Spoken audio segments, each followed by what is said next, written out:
ప్రభాస్తో cinema చెయ్యాలంటే దర్శకుడి దగ్గర ఉండాల్సింది కథ కాదు, ఓపిక. ఆయనతో సినిమా అంటే టోకెన్ సిస్టమ్ అన్నట్లే. మీ నెంబర్ వచ్చేంతవరకు వెయిట్ చేయడం తప్ప చేసేదేం లేదు.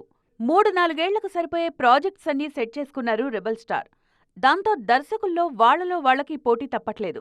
ఒకేసారి 2 సినిమాలు చేయడం అలవాటు చేసుకున్నారు ప్రభాస్. ఇప్పుడు కూడా ఓవైపు రాజాసాబ్, మరోవైపు హను రాఘవపూడి సినిమాలు చేస్తున్నారు.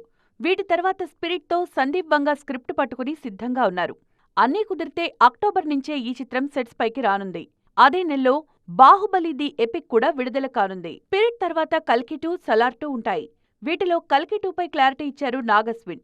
డిసెంబర్ నుంచి షూట్ స్టార్ట్ చెయ్యాలనుకుంటున్నట్లు తెలిపారు నాగి.